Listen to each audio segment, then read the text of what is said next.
What's the story, Morning Glory? What is the word? I'm in Bird. Thank you so much for clicking on my channel and for joining me for this review of Love Without Borders, Season 1, Episode 7. I hope he has a really big heart. So let's get started with Gurleen and Shreyas. Oh, I am so relieved. I'm so relieved that this is probably the last time that I'm going to have to look at Gurleen and listen to Gurleen, because she is on her way out of Dubai. Girl, we don't care where you're going as long as you're leaving Dubai, because it's not going to work. Her and Shreyas, it's just not going to work. So Erica, the expert, comes over and they go over the argument that Gurleen and Shreyas had around Christmas time. This is the argument where Gurleen had brought up the inequalities between men and women and the unfair treatment of women. And Shreyas had said that, it's not as prevalent as you think it is in Dubai. I think they were talking about Dubai, but knowing Gurleen, she could have been talking about the whole entire world. But I think they were talking about Dubai. And Shreyas had said to her, my mother, my sister, they don't go through any type of major gender inequality here in Dubai. It just depends. He was just trying to let her know there's another side to it. It's not what you think all the way through for every single person. So because he had a counter argument to her theory, and her theory is all women are being mistreated, she got upset with that. And she felt like he wasn't being sensitive to the people who have gone through gender discrimination or sexual inequality or whatever. So she got really upset. The argument got heated and she began to record the argument, and that really put him over the edge. He really didn't like that. So they're talking about this argument with Erica, the expert. So Gurleen thinks that Shreyas negates the negative experience that some women have gone through. Like I said before, Shreyas didn't like the fact that Gurleen was recording their argument. And I think Gurleen said to him, well, when I was recording, I wasn't just recording you, I was recording the both of us for us to go through the argument later. And you didn't have a problem with it when I was recording. You didn't say anything. And then the expert Erica tells Shreyas, well, when you have a problem with something, you need to find your voice and say it.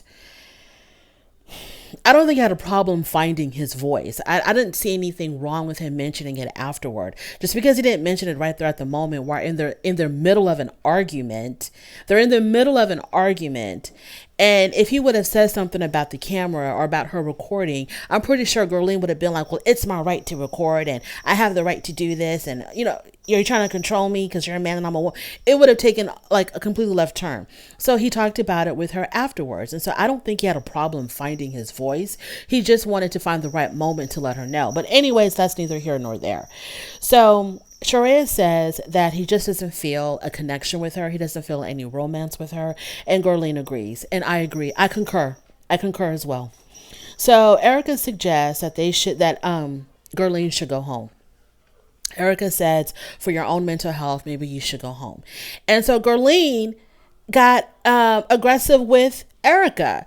So she turns to Erica and she's like, well, I don't appreciate you using my mental health for me to leave. If I'm going to be leaving, it's going to be because me and him don't have a connection, not because of my mental health. And I don't appreciate you. And she goes on and on and on and on, saying that it's not right and it's inappropriate for Erica to assume that them not working out had anything to do with her mental health.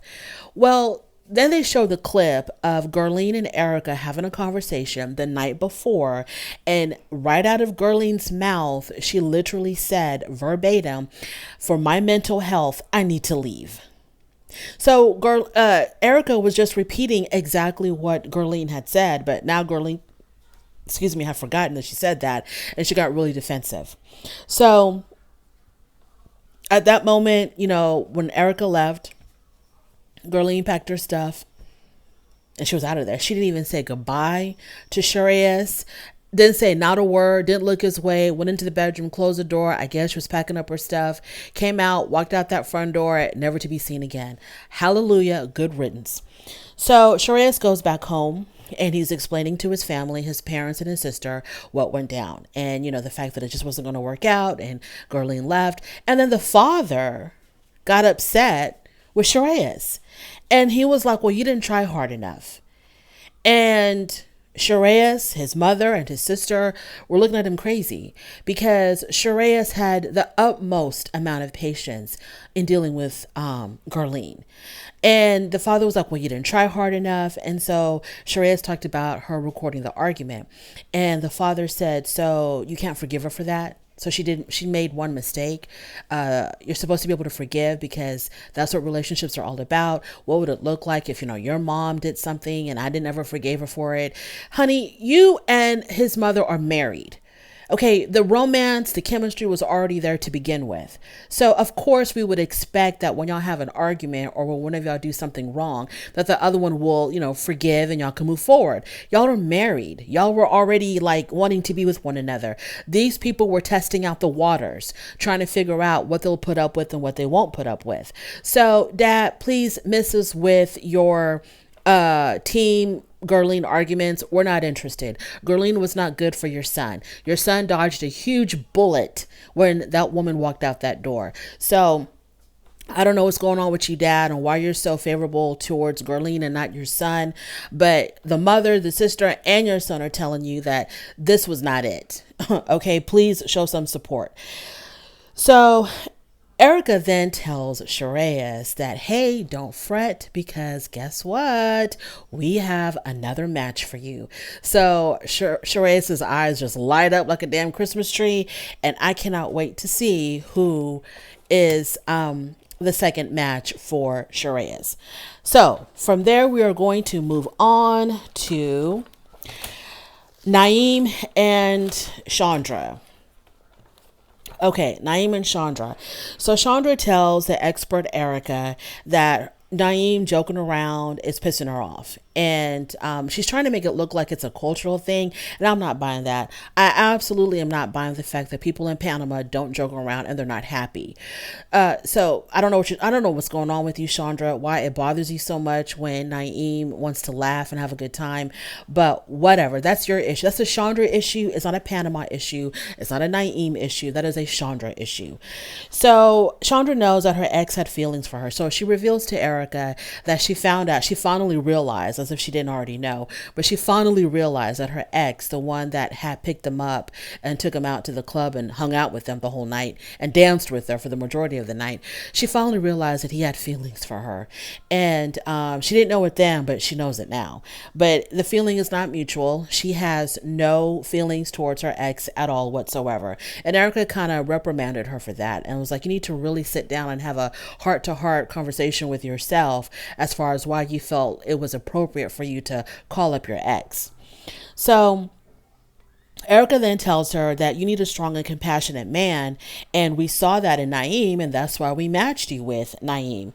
Erica thought that Naeem would have been good for her considering what she's been through, and Chandra now realizes that, now she realizes that inviting her ex was not a good idea.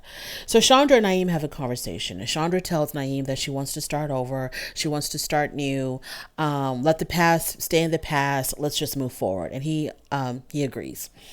So later on, he tells her that he has found someone who can fix her door. So she has this upstairs door where her ex-boyfriend, not the Uber guy, but I guess someone before that or whatever, had punched a hole right through the door. So she was living with this guy for 5 years, and he was extremely abusive with her, emotionally abusive, physically abusive, and he had punched this hole in her door.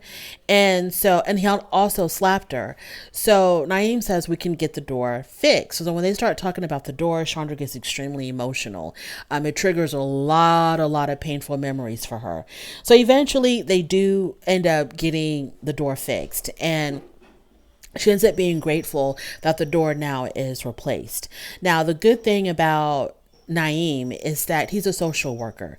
So when she's going through the memories and talking about her past abuse and how horrible it was, Naeem is a very good listener, and he knows the right things to say. He knows the right questions to ask because he's a social worker.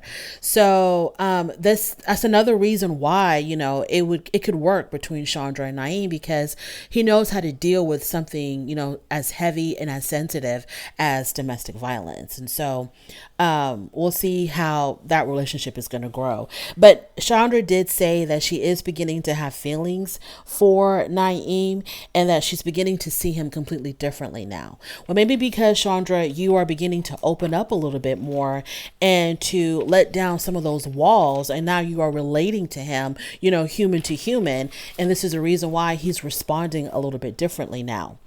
Moving on to Carmen and Philip in Ghana. So they go out with Carmen's friends and everybody orders drinks. And initially, Philip doesn't order any drinks at all because he's trying to do this whole spiritual and body cleanse where he's given up a whole lot of stuff. He's gone celibate. He doesn't drink alcohol. He doesn't smoke weed. He doesn't do drugs. So he's just trying to like completely cleanse out his life. But eventually, they peer pressure him into getting some damn alcohol. So, boy, once he had that one drink, it opened up the floodgates. They had a great time. He drank and he drank and he drank and he drank. He was out with them until like 4 or 5 o'clock in the morning.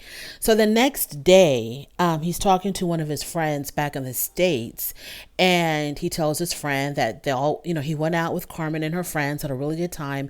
But like around 4 o'clock in the morning or 3 o'clock in the morning, somewhere around that time, he came home. He had had enough, but Carmen did not come home with him. And so that kind of bothered him that Carmen still wanted to party with her friends, but didn't want to come home with them. Now, I don't know how to feel about that because I don't know exactly what Chandra and Philip, not Chandra. I don't know exactly what Carmen and Philip want from one another. If they really want to be together and want to make this work, then yeah, Carmen should have gone home with him. But if they're not really feeling each other or one of them is not really into it, then who cares if she stayed out, way after he left? Who cares? So I don't really know how these people are, because Carmen has said that she was kind of feeling Philip, and I think Philip was kind of feeling her.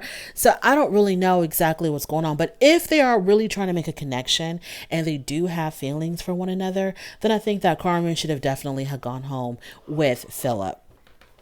But I don't think that Philip needs to make a really big deal about it. He can kind of casually mention it and be like, or not even mention it at all. But maybe the next time they go out, be like, hey, if we leave together, if we go out together, I kind of expect that we kind of come home together.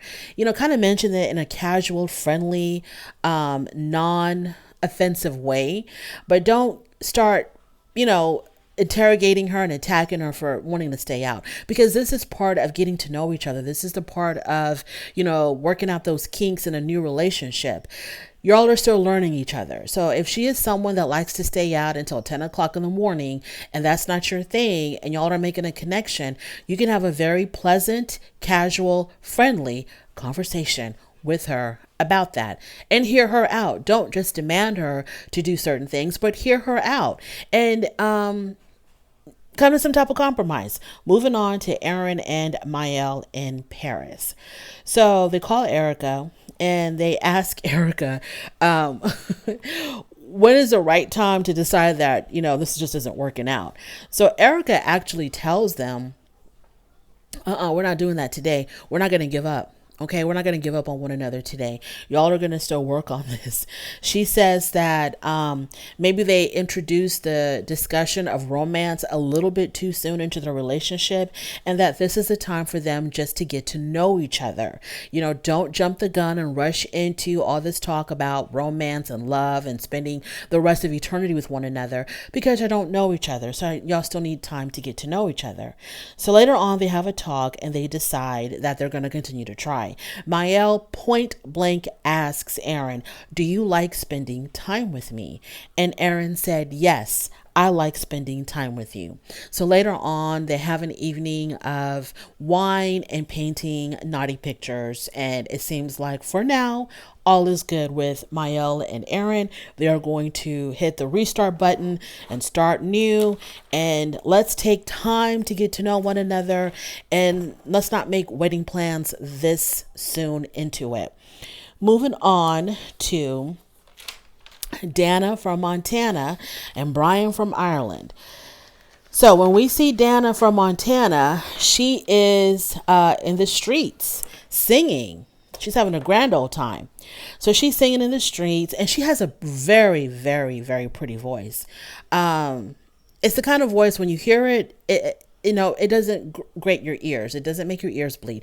It's a very pleasant voice. And so she's singing in the streets, people are throwing money in her guitar case, and Brian is there as well to support her. And she says that she has not forgotten that Brian had led her on in the beginning. That is still in the back of her mind, but she is willing to move forward. And so later on, back at his house, they decide to write a song together. And it was a cute little ditty, no big deal. It was just a way for them just to kind of lighten everything. And it seems like Brian has this interest in her again. Now, I don't have a lot of trust in Brian anymore. At first, I liked him. Now, I don't, because he was very dishonest with her on the reasons why he was pulling back from her. Because in the beginning, he was all over her, could not get enough of Dana, and then he started to pull back, and he didn't tell her the reason why. The reason why was because of her age. She realized how old she really was, and he felt like she was too old for him, that this is not the type of age group that he normally dates. So he never told her the truth about that, and he made her feel like he was pulling back because of something that she did. She wore too much makeup or whatever. So I'm very like looking at him with the side eye. I want Dana to tread very carefully with him. And I'm hoping that he's not wanting her to stick around only for physical reasons, because they haven't been intimate yet. I'm really hoping that he's not trying to keep her just so that he can, and then after that dump her all over again. So yeah, I need him to decide that he wants to be with her without experiencing her physically. Okay, I need him to be like, okay, after the 90 days, let's go sign up for whatever, the fiance visa or whatever you want to call it, whatever they're trying to do over here. Let's go ahead and do that without even knowing her physically, because I just have this strong feeling that once that happens between them, he's going to send her back to America packing. That is my little review of Love Without Borders. I think I covered everybody.